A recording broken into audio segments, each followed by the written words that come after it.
Bonjour à tous, bonjour Anne-Charlotte. Bonjour. J'espère que tu vas bien? Très bien et toi? Très très bien, merci. Bienvenue à tous sur ce webinaire Compliment Pro qui aujourd'hui est organisé avec le laboratoire Intoléran, dont les produits sont disponibles sur Compliment Pro et on en parlera un petit peu plus tout à l'heure. Donc on a la chance aujourd'hui d'être accompagnée d'Anne-Charlotte Jallet qui est diététicienne agréée. Merci d'être avec nous Anne-Charlotte. C'est un plaisir partagé. Je te laisse la parole dans une seconde. Juste rapidement, pour ceux qui ne connaissent pas le fonctionnement de Livestorm, vous pouvez interagir avec nous via la rubrique chat qui est en bas à droite de votre écran. Si jamais il y a des questions concernant plutôt les fonctionnalités de l'outil, c'est là que vous pouvez les poser. On a Maxime donc de l'équipe Compliment Pro qui est là pour vous répondre. Pour toutes les questions qui concernent la présentation, on a 15 minutes à la fin pour y répondre. Donc, vous êtes vraiment invité à les poser tout au long de la présentation, mais si vous pouviez utiliser la rubrique questions qui est prévue à cet usage, c'est beaucoup plus pratique à la fin pour qu'on puisse y retourner. Vous pouvez aussi voter pour les questions qui vous semblent les plus pertinentes. Et puis, lors des 15 minutes dédiées aux questions, on commencera bien sûr par les questions qui auront récolté le plus de voix. Donc, n'hésitez pas à voter. Il n'y aura pas de sondage aujourd'hui de toute façon. Il y aura un replay qui sera disponible depuis la plateforme Compliment Pro à la fin. Donc, pas de souci. Et la présentation vous sera aussi partagée. Je te laisse la parole, Anne-Charlotte, pour te présenter et présenter peut-être un petit peu le labo Intolérable. Oui. Donc moi, je suis Anne-Charlotte Jallet, je suis diététicienne depuis maintenant presque 10 ans, ça ne rajeunit pas. Je travaille notamment en collaboration avec plusieurs gastroentérologues du Namurois, dans tout ce qui est prise en charge digestive, donc NASH, cœliakie, intolérance alimentaire et autres. J'ai suivi la formation du MONASH sur vraiment la prise en charge de l'intestin irritable et des intolérances alimentaires. Et dans mon parcours, je fais assez de formation continue et notamment pour le moment, je suis la formation du SIN dans tout ce qui est nutrition, nutrithérapie et nutrition durable.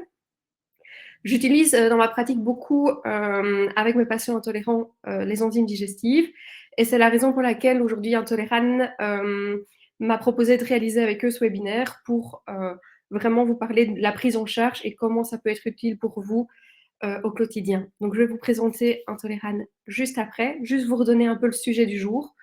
Aujourd'hui, donc, on va parler de votre pratique, de tout ce qui est la prise en charge des intolérances alimentaires et comment l'utilisation d'enzymes bien mises à certains moments va pouvoir faciliter, soulager et améliorer la qualité de vie des patients dans cette prise en charge qui devient de plus en plus conséquente dans notre quotidien, mais qui était encore il y a quelques années assez flou pour beaucoup. Donc voici le programme de notre meeting aujourd'hui, de notre petit webinaire. Donc, je vais vous refaire une petite introduction pour vous présenter Intoléran, grâce à qui on peut faire cette présentation. On va refaire un petit récapitulatif sur de quelles intolérances alimentaires on va parler aujourd'hui, mais aussi pourquoi est-ce qu'on parle d'enzymes digestives, pourquoi des compléments d'enzymes digestives, lesquels nous intéressent aujourd'hui, et puis je prendrai le temps de répondre bien évidemment à vos questions-réponses. Donc Intoléran, c'est un laboratoire qui a vraiment à cœur tout ce qui est problèmes intestinaux, tels que les intolérances alimentaires, pour pouvoir retrouver du plaisir à manger, ce qui est hyper important dans la qualité de vie de nos patients. Et c'est Remco qui est lui-même intolérant notamment au lactose, qui a lancé cette société en 2008. Et il a vraiment une volonté de produire de développer des produits purs, un maximum, et accessibles pour tout le monde. Et donc, 15 ans plus tard, ils ont une gamme assez complète au niveau des enzymes digestives, ce qui est vraiment très intéressant pour nous.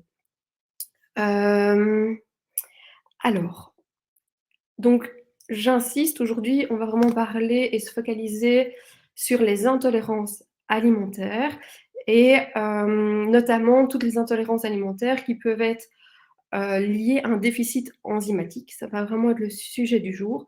On ne parle pas d'allergies et autres aujourd'hui. Donc, on fait un focus sur les intolérances alimentaires. Donc, on sait qu'une intolérance alimentaire, elle est souvent liée à un problème de décomposition, de digestion, par exemple parce qu'une enzyme n'est pas suffisamment présente, voire dans certains cas complètement absente.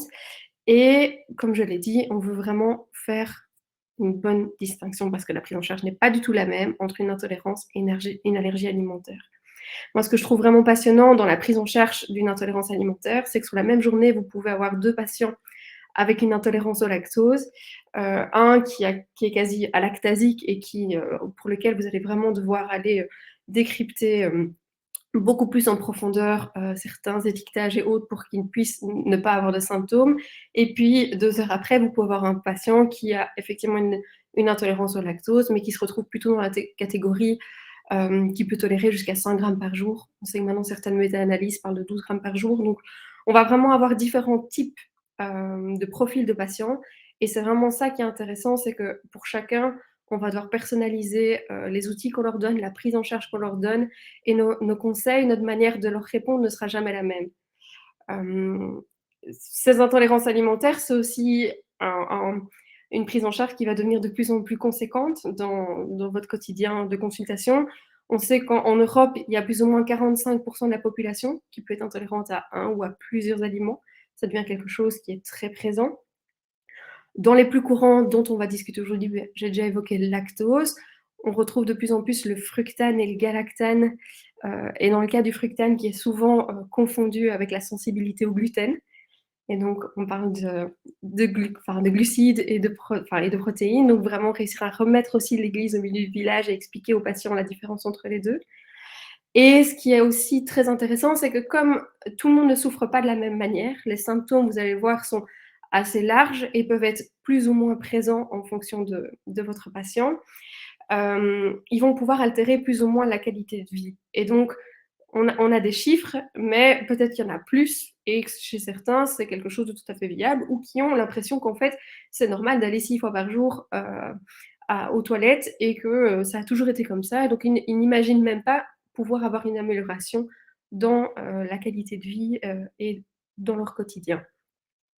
On va également parler un petit peu du syndrome de l'intestin irritable, qui lui a dans ses spécificités de se retrouver avec plusieurs intolérances alimentaires qui peuvent être présentes. Et donc, on fera un petit point sur celui-ci.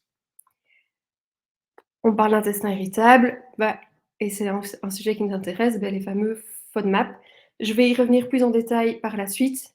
Mais donc, qu'est-ce qu'on entend par FODMAP? Donc, c'est Fermentable Oligosaccharides, Disaccharides, Monosaccharides and Polyols, qui sont des glucides qui, pour une raison X ou Y, on sait que les causes sont encore pas totalement connues. On ne sait pas pourquoi ça apparaît, pourquoi ça peut être accentué en cas de stress, en cas de plusieurs choses, cette sensibilité au niveau digestif.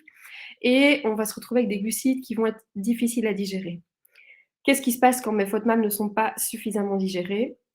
On va avoir différents symptômes qui vont apparaître, qui vont du ballonnement à la distension, à la flatulence, la diarrhée, la constipation. On a vraiment un panel de symptômes qui vont pouvoir se présenter.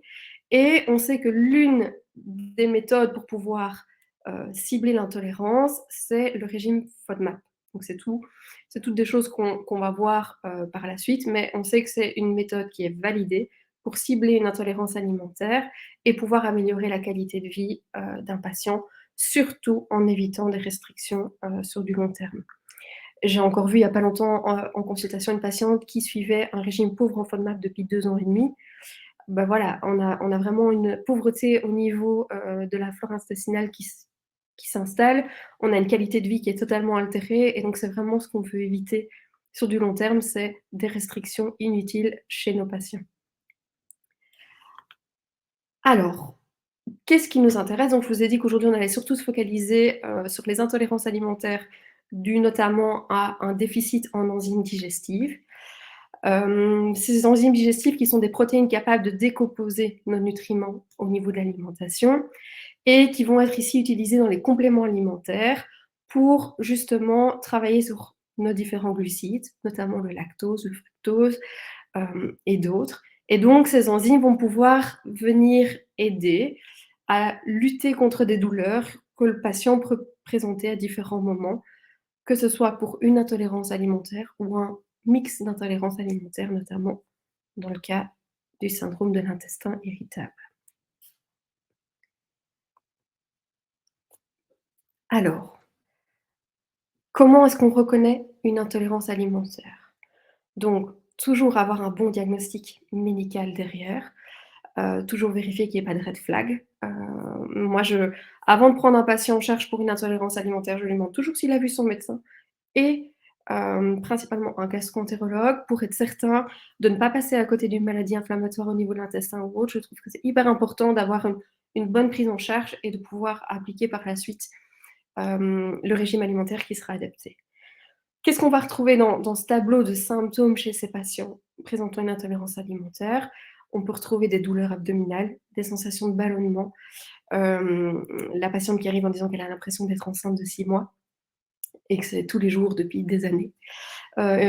Constipation, diarrhée ou une alternance des deux, des crampes abdominales, des flatulences et donc encore d'autres symptômes. On peut avoir aussi du reflux, enfin différents symptômes qui s'appliquent chez ces patients-là. Donc, comme je l'ai dit, premièrement, on diagnostique correctement cette intolérance alimentaire pour éviter toute privation.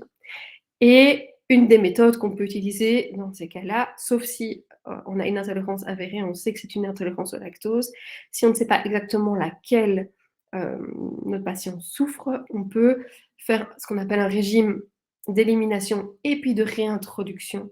C'est le cas du régime pauvre en FODMAP ou un test respiratoire à l'hydrogène. Alors celui-ci, quand on suit le MONASH, il nous explique qu'il est validé pour le lactose, mais que pour certains autres tests, d'un point de vue scientifique, il n'y a pas encore vraiment un evidence base qui le marque. Donc pour le lactose, en tout cas, le brief test est une bonne solution pour pouvoir le diagnostiquer.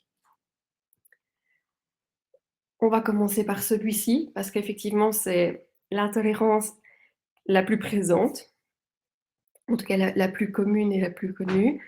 Qu'est-ce que notre lactose? Le lactose, comme vous le savez, c'est un disaccharide. Et pour pouvoir le décomposer en deux, en glucose et lactose, on a besoin de lactase. Qu'est-ce qui se passe si j'ai une intolérance au lactose? La lactase est déficiente, plus ou moins déficiente. On parle de malabsorption du lactose. À ce moment-là, au niveau du processus digestif, on va avoir une fermentation dans le gros intestin qui peut donner les symptômes qu'on connaît, dont on a parlé déjà précédemment. Quelle va être la conséquence de ceci? On sait qu'il y a environ 2/3 de la population mondiale qui en souffre, dont 25% de la population européenne. On a certains aliments, le lait, mais moi je parle souvent du lait en poudre, qui est beaucoup plus riche en lactose également. Tout ce qui est produits laitiers frais, fromage à pâte molle, fromage frais, biscuits, tartes, crème glacée, milkshake, tous ces aliments-là vont devoir être évités chez ces patients. En tout cas, en dose répondant en fonction de leur intolérance. Qu'est-ce qu'on a comme solution à proposer à ces patients? C'est de la lactase. Alors, on a des compléments alimentaires qui contiennent cette enzyme lactase qui va pouvoir favoriser du coup la digestion du lactose, que ce soit en capsules, en tablettes qui vont être prises au moment du repas pour passer le tractus digestif en même temps et permettre à l'enzyme d'agir, ou on va pouvoir de manière au préalable ajouter des gouttes dans certains produits laitiers pour faire disparaître le lactose en 24 heures et obtenir un produit comme celui du commerce qui sera délactosé. Et il y a aussi des probiotiques qui permettent d'améliorer la digestion du lactose toute la journée et qui sont à prendre à ce moment-là, plus en continu. Ça, c'est la première intolérance, la plus connue, l'intolérance au lactose. Ensuite, une intolérance qui est aussi présente, c'est l'intolérance qui peut être au fructose. Donc on sait que le fructose, lui, c'est un monosaccharide. Et le problème, c'est que s'il atteint le gros intestin, on aura une fermentation de bactéries qui va pouvoir donner différents symptômes. Il va normalement être lentement absorbé au niveau du grêle, notamment via le GLUT5, qui est un transporteur passif. Et quand j'ai mon intolérance au fructose, ce transporteur fait défaut. La conséquence, c'est nos symptômes. Et ce qu'on veut essayer de faire, c'est vraiment de pouvoir éviter d'avoir trop de fructose et d'avoir toujours un bon ratio de glucose-fructose dans notre alimentation. Alors, on pourrait dire à nos patients, dès que vous mangez du fructose, vous prenez du glucose à côté, un petit Dextro Énergie en Belgique, pour venir le prendre avec, pour arriver en 1-1, mais d'un point de vue diététique, c'est quand même pas terrible. On va essayer de trouver un système, et c'est là que l'enzyme va pouvoir, pour pouvoir transformer ce fructose en glucose et éviter d'avoir trop de fructose libre. Où est-ce que je vais retrouver mon fructose? Principalement dans les fruits, donc la mangue, la pomme, la poire, certains légumes tels que les asperges, les pois mange-tout, le miel, le sirop d'agave. Le miel, sa teneur va dépendre en fonction du type de miel. Mais donc on en retrouve aussi beaucoup dans notre alimentation. Je vous parlais de pouvoir transformer, entre guillemets, switcher le fructose en glucose. Il y a une enzyme qui est la xylose isomérase qui permet en fait d'effectuer ce mécanisme. Et donc, on évite d'avoir trop de fructose libre et on améliore la digestion de nos patients au niveau du fructose. Et alors, on a par exemple la fructase, qui est un produit de Châteauneuf qui contient cette enzyme-là. Une intolérance qui devient de plus en plus présente chez nos patients. C'est l'intolérance au fructane et au galactane. Il faut savoir que de petites doses pour le fructane sont normalement tolérées par les personnes en bonne santé, mais quand on en prend des grosses quantités, chez tout le monde, ça peut donner un reflux, une flatulence, un ballonnement. Si je prends un exemple d'un fructane connu qui est l'oignon, trop de soupe à l'oignon, ça peut donner ce type de symptômes. Mais ce qui se passe, c'est que chez des patients qui sont intolérants au fructane, avec des doses beaucoup plus faibles, on va se retrouver avec des symptômes digestifs. Donc, on n'a pas une enzyme qui est présente dans le corps pour se charger de cette décomposition. On ne va pas tous souffrir, comme je l'ai dit, des mêmes symptômes. Et en cas d'intolérance, ces symptômes peuvent être vraiment problématiques. Pour le galactane, on se retrouve vraiment dans le même ordre d'idées, avec la présence de l'alpha-galactosidase qui permet d'améliorer cette digestion. Où est-ce que je vais retrouver mon fructane et mon galactane? Le fructane, je vais le retrouver principalement dans l'oignon, l'ail, le poireau, les produits à base de blé. Et le galactane, dans les légumineuses, notamment haricots, pois chiches, lentilles, soja et certaines noix. Quelle solution est-ce que je peux apporter à mes patients qui ont ces intolérances au fructane et galactane? C'est donc cette enzyme alpha-galactosidase qui va permettre de favoriser la digestion en fait, des glucides complexes, les prédécouper un petit peu. On va retrouver par exemple le fibractase forte qui contient cette enzyme et qui peut être pris pendant des repas contenant des fructanes et des galactanes. Quelle place dans la pratique? Donc moi, souvent, ce que je dis, c'est qu'on met en place à la maison, c'est souvent facile d'adapter son alimentation facile, on s'entend bien pendant la période où on recherche et autres. Mais dès que notre patient va à l'extérieur où c'est un peu compliqué pour lui, il n'a pas toujours de solution et donc il va avoir une tendance parfois à diminuer sa qualité de vie, à moins aller à l'extérieur, moins sortir, par peur d'avoir des troubles digestifs. Ou à anticiper, vérifier qu'il y a une toilette ou quelque chose là où il peut se rendre s'il va faire une balade par la suite.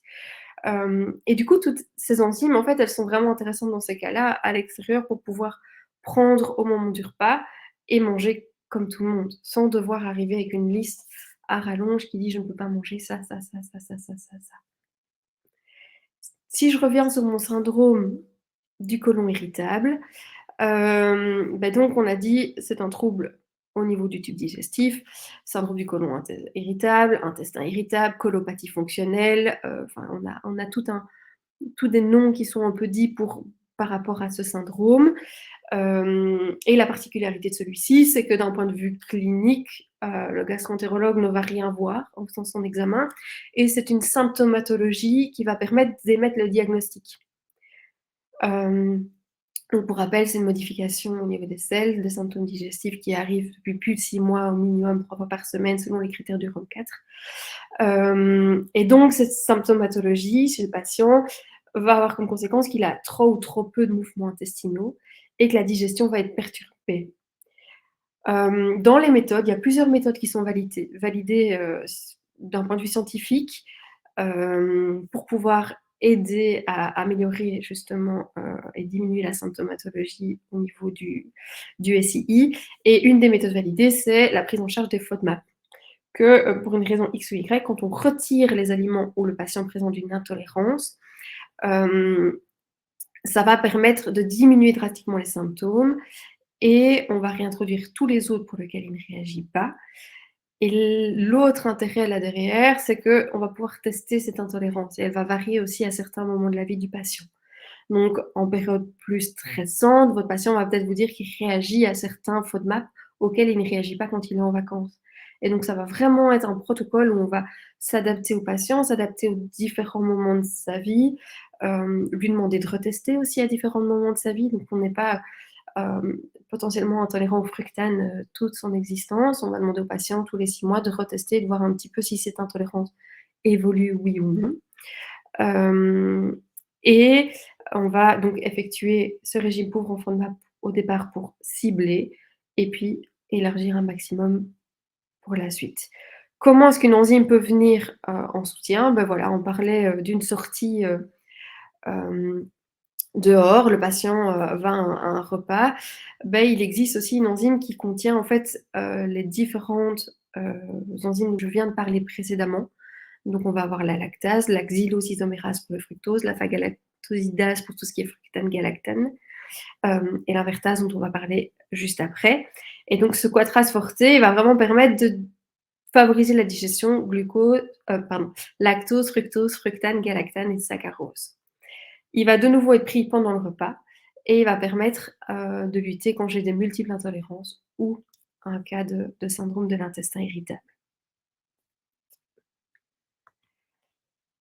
Je parlais juste avant, je vous parlais justement de l'invertase. Ben, on sait que certaines personnes peuvent être intolérantes à l'amidon ou au saccharose et qu'en cas de manque de certaines enzymes, comme il ne va pas être correctement décomposé, ça va pouvoir de nouveau provoquer une fermentation au niveau du gros intestin, notamment dans le cadre d'une déficience congénitale en isomaltase et saccharose, où on a une combinaison justement de ces deux intolérances. Alors, cette déficience, elle est souvent diagnostiquée à un jeune âge, suite à une déviation, on voit une cassure dans la courbe de croissance chez l'enfant ou chez l'adolescent. Ce qui est embêtant, c'est que le saccharose et l'amidon, on le retrouve dans beaucoup d'aliments. Donc, on va le retrouver principalement dans les fruits, dans les légumes, les aliments transformés, le sucre de table, l'amidon dans les légumes, fruits, pâtes, différents types de pâtes et pains. Et donc, c'est assez large comme spectre alimentaire. Et donc, dans le cas de cette DCSI, l'invertase et la glucoamylase vont pouvoir aider ces patients pour favoriser la digestion, que ce soit du saccharose, et la glucoamylase qui, elle, va favoriser la décomposition de l'amidon. Comment est-ce qu'Intoleran a prévu d'y répondre? Ils ont créé le produit Starchway qui contient ces deux enzymes, donc qui peut vraiment être intéressant si vous avez des patients qui présentent ce DCSI. Ça, c'est vraiment pour tout ce qui est partie intolérance alimentaire liée aux enzymatiques. Ce qu'on retrouve de plus en plus aussi en consultation, c'est certains patients qui vont présenter ce qu'on appelle une intolérance à l'histamine. Donc on sait que l'histamine, c'est un amine biogène, qui est une molécule qui est biologiquement active, obtenue par décarboxylation d'un acide aminé, par des enzymes qui peuvent être tissulaires ou microbiennes. Elles vont agir à différents niveaux sur le système nerveux central et système nerveux vasculaire. Et l'histamine, on va la retrouver dans certains aliments, tels que le poisson, les produits fermentés, vieux fromage et alcool. Mais on va aussi avoir une synthétisation. Elle va être synthétisée aussi par de nombreuses cellules de l'organisme. Donc, on va vraiment se retrouver. On sait que pour décomposer normalement cette histamine, on a besoin de la diamine oxydase, notamment, qui, elle, est produite par les entérocytes. Et on va avoir plus ou moins 1% de la population qui aurait une intolérance justement à l'histamine, qui résulte d'un déséquilibre entre l'accumulation et la capacité à dégrader cette histamine.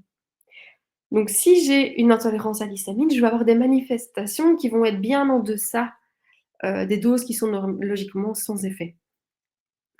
Et donc, comme je le disais, la principale cause, c'est un défaut de dégradation enzymatique. Et comme on sait que la teneur dans certains aliments, ben, c'est pas toujours facile à évaluer, ça va dépendre de plein de processus, comment ça a été fabriqué, conservé, etc. Ben, c'est vraiment une prise en charge alimentaire qui n'est pas évidente pour le patient. Comment est-ce qu'on va la reconnaître, cette intolérance à l'histamine? Ben, on a différents symptômes qui peuvent aller de la démangeaison de la peau à des douleurs abdominales, des migraines, des sautes d'humeur. Il y a certains symptômes qui font parfois penser à une réaction allergique, ce qui rend vraiment un diagnostic difficile.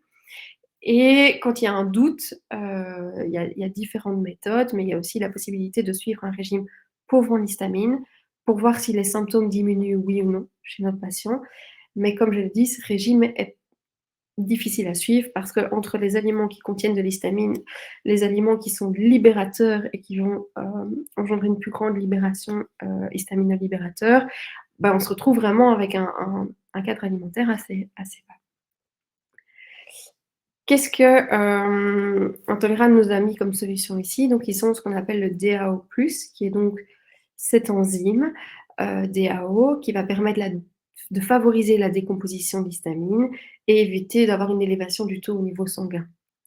En plus de ça, ils y ont ajouté de la vitamine C et de la quercétine, qui sont deux antioxydants et qui vont aider à réduire le taux d'histamine là derrière. Ils aident en fait à métaboliser un petit peu plus.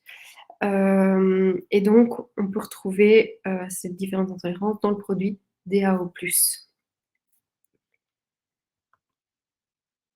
Voilà plein d'informations. Je vais écouter voir un peu vos questions pour pouvoir y répondre. Ce que je dirais vraiment, et j'insiste vraiment là-dessus, c'est que ces enzymes digestives, c'est un peu une solution pour retrouver une qualité de vie, une vie sociale et d'autres choses pour vos patients. Parce que les problèmes intestinaux, on a tendance à les sous-estimer, mais ça peut vraiment avoir un impact sur la qualité de vie. Moi, je trouve que c'est vraiment quelque chose qui est hyper agréable en fait en consultation quand on arrive à cibler l'intolérance du patient, c'est que vous changez vraiment sa qualité de vie. Et donc le patient vous dit merci, grâce à vous, j'ai enfin découvert ce que c'était de ne plus avoir mal au ventre. Et quand on arrive à faire ça, quand on arrive vraiment à adapter l'alimentation pour qu'elle reste la plus variée possible, et qu'en plus on peut lui donner une solution pour aller à l'extérieur ou quand il a envie de manger un plat qui lui fait envie,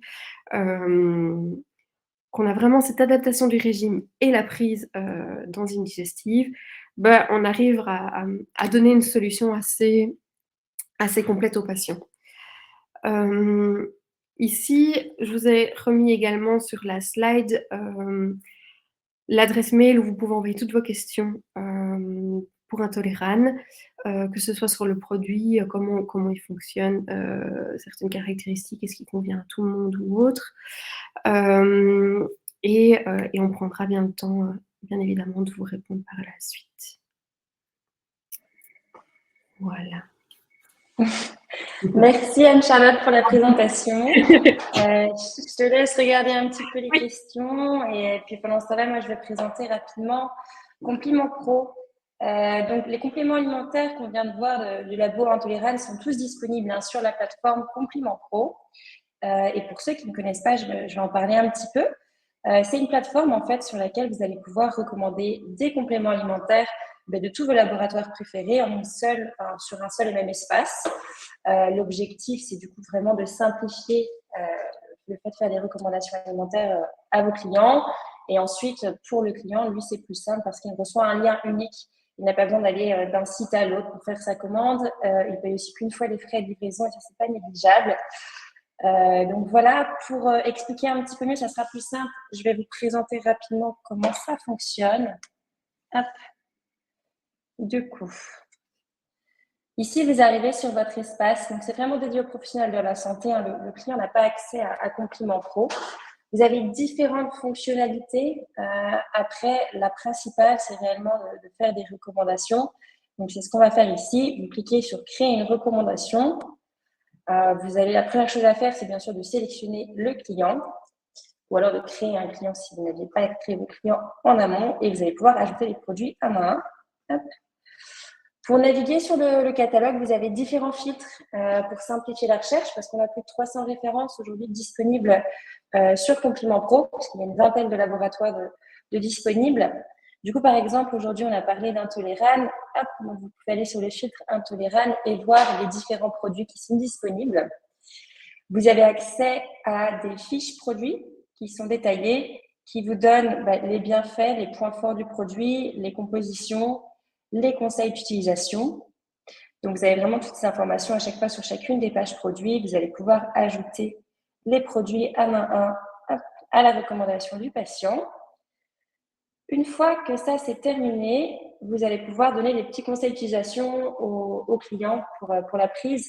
Il y a toujours des instructions de prise qui sont données par défaut. C'est celles qui nous sont transmises par les laboratoires. Après, vous pouvez tout à fait les modifier. Vous pouvez changer la fréquence de prise, les durées de prise. Et s'il y a certains conseils en plus à ajouter, vous pouvez très bien taper des petites notes détaillées pour votre client. Votre client, il reçoit tout ça avec un petit livret qui lui explique vraiment bien comment prendre ses compléments, à quel moment, etc. Et puis, une fois que tout est bon, vous cliquez sur « Envoyer ». Le client, il reçoit un petit mail avec ce lien donc, sur lequel il va pouvoir passer sa commande et il reçoit tout ça chez lui en 48 heures. Donc, voilà un petit peu l'idée de cette plateforme. Après, vous allez pouvoir suivre où en est un petit peu le client sur ses recommandations. Dès lors que vous en envoyez une, le statut est envoyé, mais après, lorsque votre client termine sa commande, ça passe en terminé, puis vous recevez une petite notification qui vous indique que le client a terminé. Et puis, dans ce cas, ça peut être le temps, par exemple, de passer un petit appel pour voir si tout s'est bien passé avec la cure ou s'il faut renouveler, etc. Donc, il y a tout ce suivi en plus que juste le simple fait d'envoyer des recommandations. Donc, je vais pouvoir, arrêter le partage. Mettre ça en grand. Donc, voilà. Pour rappel, l'idée de Compliment Pro, c'est d'avoir accès à un large choix de compléments alimentaires. Donc, comme je le disais, une vingtaine de laboratoires, aujourd'hui presque 300 références, pouvoir recommander de manière simple et de manière surtout très personnalisée pour chacun de vos clients, et ensuite vous assurer de la bonne adhésion de vos recommandations grâce à tout ce suivi. Au niveau des laboratoires, voilà, il y en a un certain nombre de présents aujourd'hui. Ça se développe de jour en jour. On est très à l'écoute aussi de vos demandes. Donc, si vous avez des demandes spécifiques en termes de laboratoire ou de produits références qui vous semblent manquantes, il ne faut pas hésiter à nous en faire part. L'objectif, c'est vraiment que vous retrouviez absolument tous les produits que vous avez l'habitude de recommander sur Compliment Pro. Et Compliment Pro, c'est une plateforme qui est surtout 100% gratuite. Donc, il ne faut pas hésiter à demander un petit rendez-vous pour qu'on puisse vous présenter la plateforme.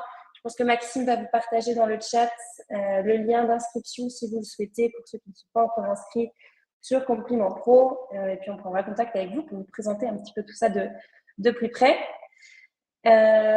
On a également toute cette académie de formation. On propose des webinaires très fréquemment sur de nombreuses thématiques. Le prochain, ça sera avec BeLife sur les rôles du mode de vie et de l'environnement sur le cycle menstruel et sur la fertilité.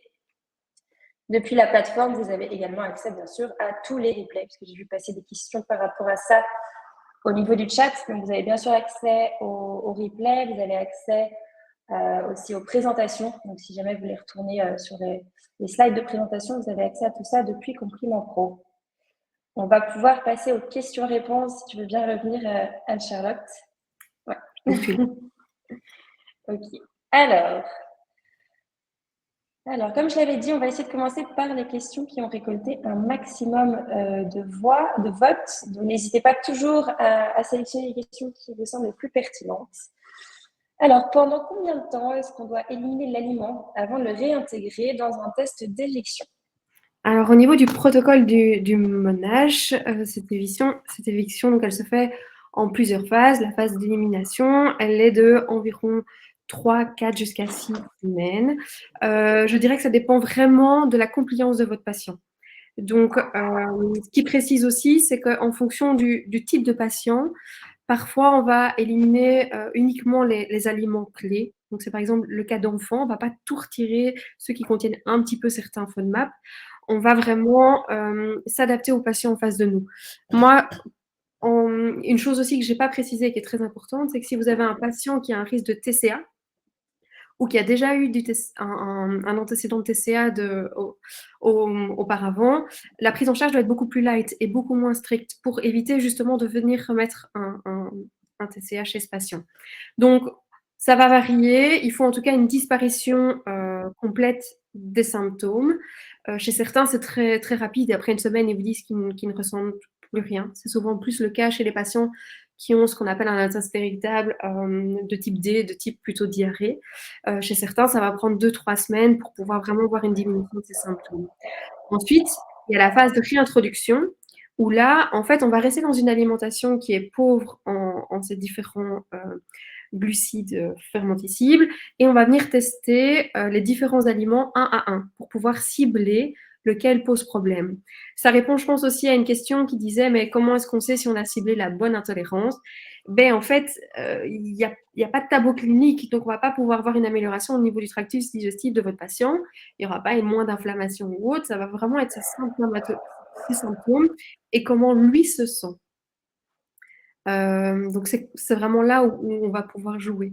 Et même dans la réintroduction, normalement, celle-ci se fait sur 3 doses, 3 jours, et puis on attend minimum 48-72 heures, et puis on passe seulement au suivant, et donc on fait semaine par semaine.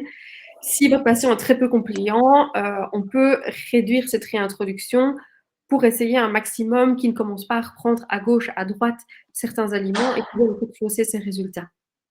Ok, donc très progressif. Et je pense qu'il y a un gros rôle pour le patient aussi de prendre des notes peut-être et de faire ça de façon très Oui, précise. oui, souvent. Donc moi, je travaille avec un carnet alimentaire pour tout ce qui est prise en charge des intolérances alimentaires, où en fait ces différents repas vont être notés pour que moi je puisse revenir dessus et dire ah mais en fait c'est pour ça que vous avez eu des symptômes. Parce qu'on n'a jamais une liste complètement exhaustive de notre alimentation. Vous savez comme moi que les supermarchés sont remplis de tonnes et de tonnes de produits et que parfois on ne repère pas quelque chose dans les aliments qu'il a consommés et il a un symptôme et il ne comprend pas pourquoi. Et donc l'idée c'est de pouvoir venir repérer et dire ah ben voilà, vous avez pris tel aliment ou regardez votre composition de votre biscuit, il y avait du lait en poudre, ça vient de là. Et donc ça permet vraiment de donner une solution au patient derrière. Ok. Alors, ces compléments sont des solutions symptomatiques. Que faire pour éliminer les causes, en dehors des restrictions alimentaires provisoires? Alors dans les méthodes validées, il y a notamment l'hypnose qui a été validée. Il y a aussi au niveau de l'ostéopathie certaines choses qui se mettent en place. Mais voilà, il n'y a pas un traitement. Actuellement, ils sont en cours de recherche parce qu'on se rend compte que bien évidemment ça touche énormément de gens. Mais voilà, ça reste des méthodes alternatives en tout cas. Ou alors vous vous retrouvez avec un patient qui prend des Buscopan et autres médicaments tous les jours et ça ne fonctionne pas. Il y en a d'autres qui vont plutôt se retrouver sur, si on a un déficit en fécouto, sur d'autres produits. Mais dans le cas vraiment d'intolérance pour ce déficit enzymatique, voilà, ça c'est une des solutions. Le FODMAP, tout ce qui est ostéopathie ou hypnose chez certains. D'accord. Les produits présentés donc, du laboratoire Intolérable sont-ils OK pour des enfants à partir de quel âge? Est-ce que tu nous Alors, ça là-dessus? ça dépend. Donc, par exemple, au niveau de tout ce qui est lactose et autres, à partir de, je vais vérifier avec la responsable intolérante, pour pas dire de bêtises, parce que je sais qu'à partir de 4 ans, il y a une partie qui peut être prise, mais qu'il y en a certains qui peuvent être utilisés chez la maman pour le lait maternel et autres. Et donc ça, normalement sur Compliment Pro, vous avez chaque fois Ouais. l'âge. Donc le plus simple, c'est parce que chaque produit peut être différent. Ils conviennent aux enfants, mais pour l'âge exact, je préfère que vous regardiez directement sur Compliment Pro. Mais oui, parce qu'on est sur une enzyme assez pure et il n'y a rien d'autre que l'enzyme dedans. Ok, très bien. Les enzymes digestives peuvent-elles être prises sur le long terme ou est-ce qu'en général, du coup, lorsqu'on a une intolérance, est-ce qu'elle est diagnostiquée, est-ce que c'est à vie ou est-ce que ça peut disparaître? Ça rejoint un petit peu ce qu'on disait tout à l'heure. Alors, ben, je vais prendre un cas très concret où je peux prendre moi-même. Moi, j'ai une intolérance au fructane. Je suis enceinte actuellement et par exemple, pendant la grossesse, ben, les symptômes sont totalement diminués. Et donc, il y a des moments de la vie où on est peut-être moins stressé, plus stressé, il y a plus d'hormones, moins d'hormones. Ça va avoir un impact dessus. Donc, c'est pour ça qu'on conseille en fait de retester tous les 6 mois sur notre patient pour qu'il puisse voir si oui ou non il a toujours cette intolérance. Moi, je vais lui dire, ah bah aussi, quand vous êtes en vacances et qu'il y a justement un apéro avec avec une petite tapenade ou un peu d'oignon dedans, goûtez-la et voyez si elle passe. Et donc, c'est vraiment entraîner votre patient à apprendre à se connaître. S'il a une période ultra stressante au boulot et qu'en plus il a peur d'avoir du coup mal au ventre, ben, il peut très bien pendant une semaine retourner sur un pauvre en FODMAP et comme ça il est certain de ne pas avoir de symptômes digestifs. Donc c'est vraiment une éducation sur le long terme euh, pour, euh, pour le patient et en fonction de son besoin. Je vais juste réagir il y a Leïla qui disait que prendre des enzymes digestives peut cacher une véritable intolérance grave, telle que la maladie cœliaque ou maladie auto-immune. C'est ce que je disais au début, c'est hyper important d'être diagnostiqué par un médecin et d'avoir fait un check-up gastro.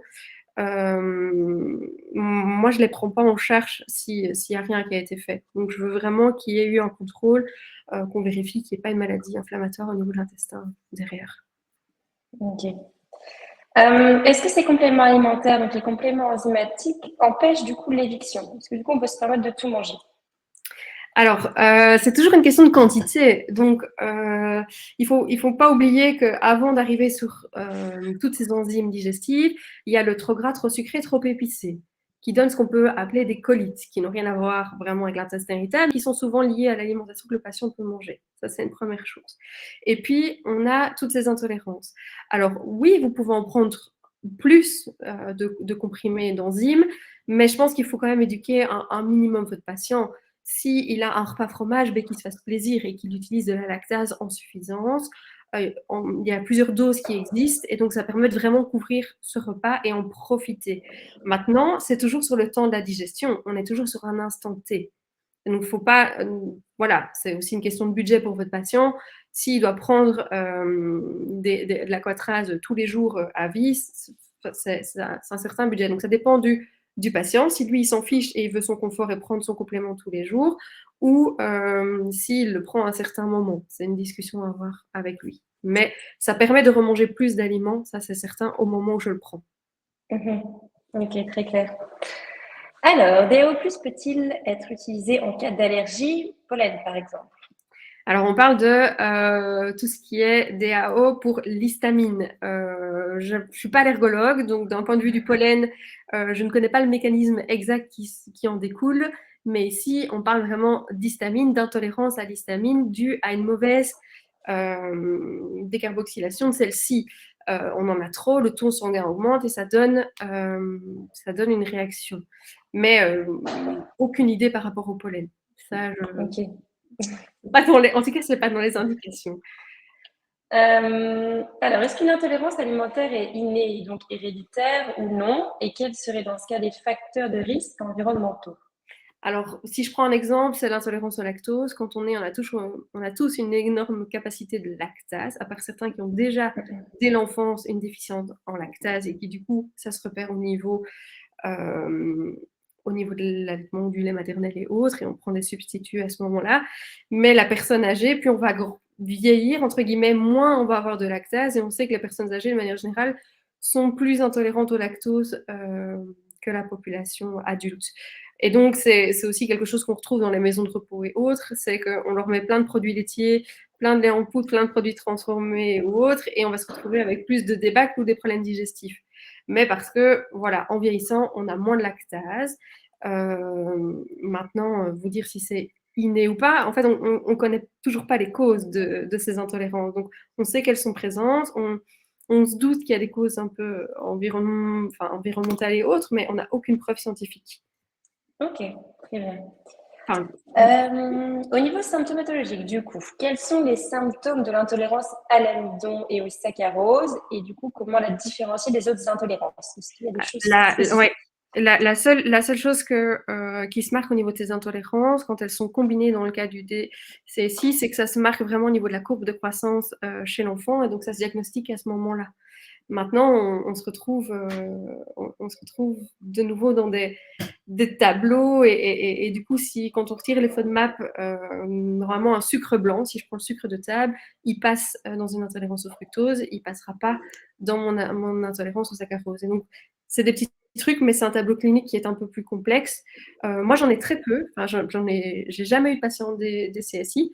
Donc, à vérifier. Mais le tableau clinique, effectivement, il se mélange un peu tout. Et c'est Si je fais un autre parallèle, cette avis clinique, on le retrouve dans vraiment beaucoup de pathologies. Moi, j'ai beaucoup de patientes avec de l'endométriose qui viennent parce qu'elles ont en plus un intestin irritable ou des troubles digestifs qui peuvent être soit liés à l'endométriose, soit liés. Donc, c'est le challenge au niveau diététique, au niveau nutrition actuellement, c'est d'avoir un bon diagnostic médical derrière et pouvoir vraiment chercher le patient qu'est-ce qui le soulage. Ça, c'est vraiment hyper important. Ok. Donc, on a parlé tout à l'heure du journal alimentaire. Est-ce qu'on peut le faire tenir aux clients donc, sur une courte période, de 2 semaines par exemple, ou est-ce qu'il vaut mieux directement de toute façon écarter les aliments? Ou d'abord essayer un peu de test and trial sur 2 Alors, semaines. si je prends un exemple, j'ai eu une enfant, j'ai retiré par exemple les principaux fructanes. Donc chez elle, j'avais juste retiré ail, oignon pour faire un premier test pour que ce soit pas trop compliqué à suivre. Et puis on a vu s'il y avait une évolution des symptômes, oui ou non, juste en retirant ces deux-là qui sont qui contiennent beaucoup de fructanes. Un point que j'ai peut-être pas dit dans la réintroduction, c'est que par exemple, quand je vais réintroduire les fructanes, je vais tester différentes familles parce qu'elles n'ont pas toutes la même teneur et on va pas être intolérant à toutes. On va tester l'ail, on va tester l'oignon, on va tester le fructane des céréales et le fructane des fruits et légumes, par exemple. C'est vraiment une famille qu'on décompose. Donc, on va pas toujours faire tenir un journal alimentaire. En fait, pendant la période d'éviction, il y a même une nouvelle étude, qui est l'étude du bottom-up qui est sortie, qui, elle, préconise de ne pas tous les retirer, mais de commencer par le fructane. Et puis, si on voit qu'il n'y a pas d'amélioration, on fait le galactane. Si on voit qu'il n'y a pas d'amélioration, on retire juste le fructose. Et donc, il y a plein de méthodes qui sont en train de se mettre en place et d'être testées pour être validées.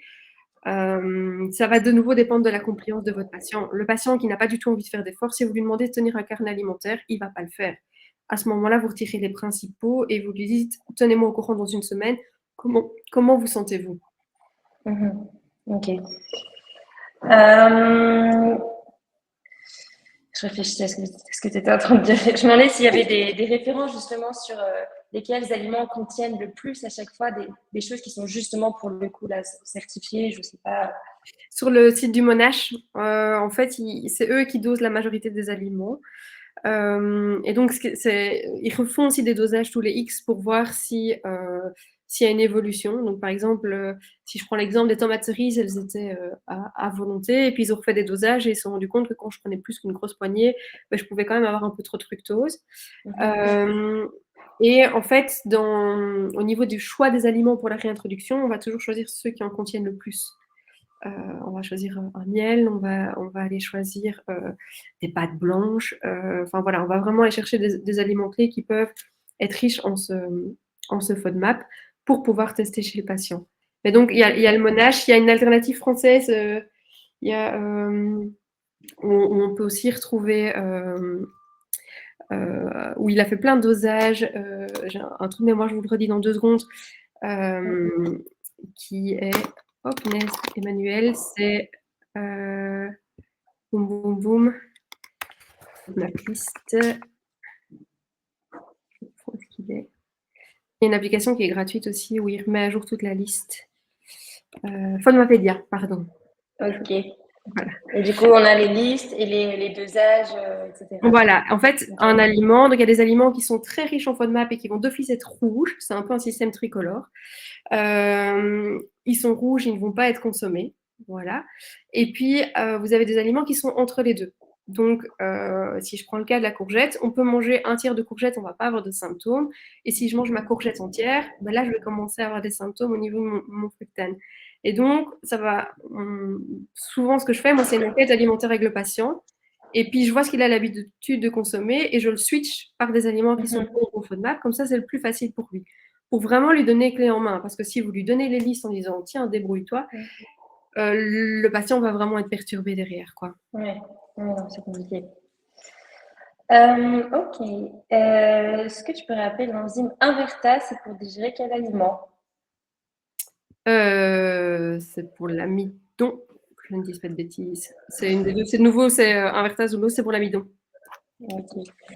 Est-ce qu'on peut être intolérant de façon concomitante au fructane et au galactane, ou est-ce qu'on peut être intolérant juste à un seul?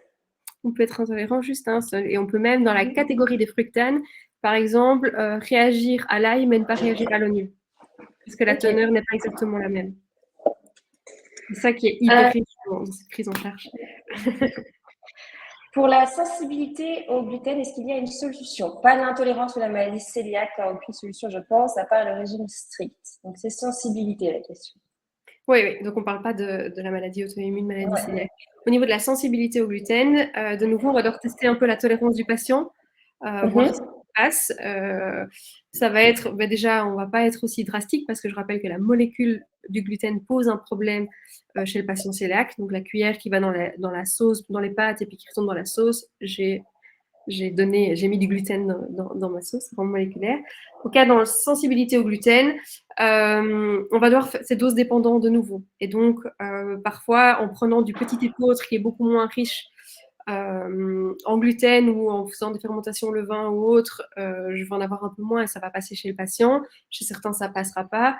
Et du coup, ça va de nouveau être, il va devoir apprendre à se connaître, à faire un mélange de céréales sans gluten et de céréales un tout petit peu avec et voir comment il se sent et jusqu'à quelle quantité il peut en prendre. Et donc, c'est de nouveau dose dépendant, ça dépend du patient et de l'apparition de ses symptômes. Ok. Est-ce que les enzymes non comprendraient en complément alimentaire peuvent passer dans le lait maternel? Donc, au niveau du lait maternel, oui, il y avait toute une solution. Je sais que ça peut convenir, mais les détails exacts, je vais redemander à À Gwenaëlle, qui est la vérifier. spécialiste du produit. Ouais. Oui, oui, parce qu'en tout cas, ça peut être utilisé pour justement être dans le lait maternel pour éviter que la maman ne doive suivre un régime sans lactose si son enfant, présente une intolérance. Je renote la Mhm. question, comme ça je te ferai un retour directement sur Parfait. Qu'est-ce qu'il nous restait encore? On a répondu à un bon nombre de questions. Je crois qu'il y en avait encore une. Est-ce que l'intolérance au lactose est la même que l'intolérance aux protéines de lait de vache, caséine? Non, non, non, on parle d'une protéine ou d'un glucide. On parle de deux choses Hmm. différentes. Oui, oui. Et souvent, on parle d'une allergie à la protéine de lait de vache qui est plus présente chez les enfants de moins de 3 ans et on n'est pas du tout dans la même chose. Là, on parle vraiment d'une déficience enzymatique au niveau du glucide, lactose. Hmm. Et ça, on y a répondu. Je ne sais plus si on a répondu à cette question exactement, mais on en a discuté en tout cas. Comment s'assurer qu'on a identifié la bonne intolérance? Donc, c'est vraiment symptomatologique. Votre patient vous dira merci. Voilà, votre patient sera super content, il se sentira beaucoup mieux. Euh, et là, on le verra. Alors parfois, c'est pas ça. Parfois, c'est autre chose. Et donc, on continue à chercher. Il y a aussi parfois des patients qui arrivent en pensant avoir un intestin irritable et en fait, ils ont des colites. Et là, c'est Mhm. vraiment dans les bases du critère ROM, moins gras, moins sucré, moins épicé, alimentation équilibrée. Il y en a d'autres où on se retrouve plutôt sur un fucose ou d'autres choses. Donc voilà, il y a plein de choses. Il y a ceux chez qui on a tout ce qui est perméabilité intestinale et autres. Il y a plein de choses au niveau digestif. Et donc l'idée, ça va être, vous avez un diagnostic du médecin, vous essayez de voir avec le patient s'il y a une amélioration ou pas, vous cherchez un peu de solutions, mais, euh, mais dès qu'il va mieux, il vous le dira et ce sera très chouette pour vous. Ok. J'ai une question passée par rapport à la livraison. Est-ce qu'elle se fait en Suisse? Oui, elle se fait en Suisse, la livraison aussi, compliment pro libre en Suisse. Ouais. Et j'ai vu passer une autre J'en ai question. vu Que une aussi. pensez-vous? Ah, dis-moi, dis-moi. Que penses-tu de l'utilité du test FUT2? Je ne connais pas le test FUT2, donc je ne sais pas y répondre. Je sais, donc bonne question. Je vais me renseigner dessus parce que je ne le connais pas, donc peut-être que je vais découvrir quelque chose.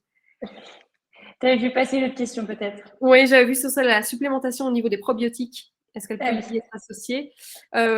Oui, c'est très intéressant dans certains cas. Faites juste attention du probiotique que vous allez choisir parce que certains vont contenir des fausses et des gosses, donc des fructanes et des galactanes. Donc ça, c'est à tester. C'est à tester. Tu sais nous dire si toutes les gélules sont véganes dans les produits chez Intolérane?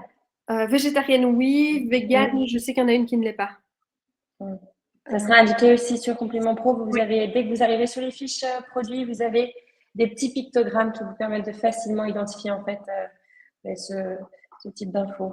Et pour la question de la glutamine, non, je ne traite pas les intestins chaque fois avec de la glutamine, à chaque fois qu'il y a une intolérance. En fait, ça souvent, tout ce qui est perméabilité intestinale, moi, je le laisse au médecin. Et je travaille vraiment au niveau enzymatique, au niveau des aliments.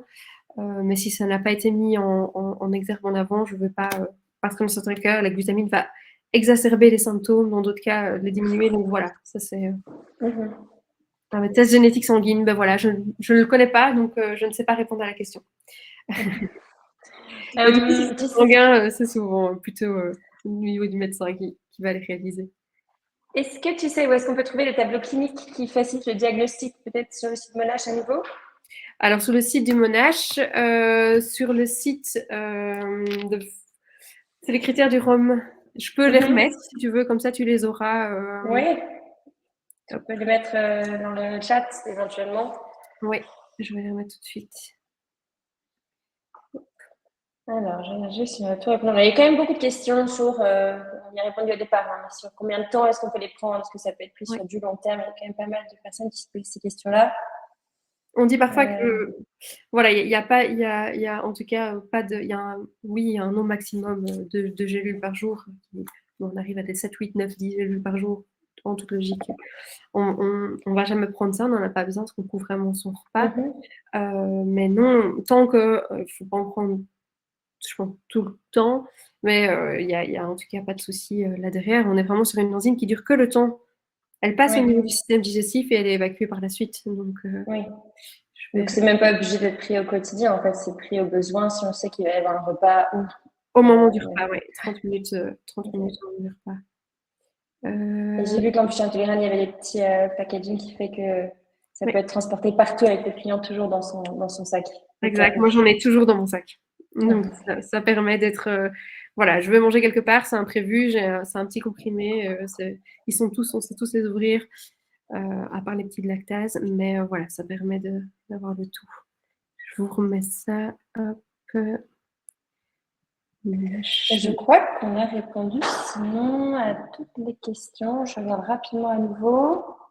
Pas mal de questions sur le replay aussi que j'ai vu passer dans le chat. Hein. Donc le replay sera bien disponible depuis la plateforme Compliment Pro, comme tous les replays des webinaires. Et puis les slides aussi, les supports seront aussi dispo si vous voulez regarder tout ça.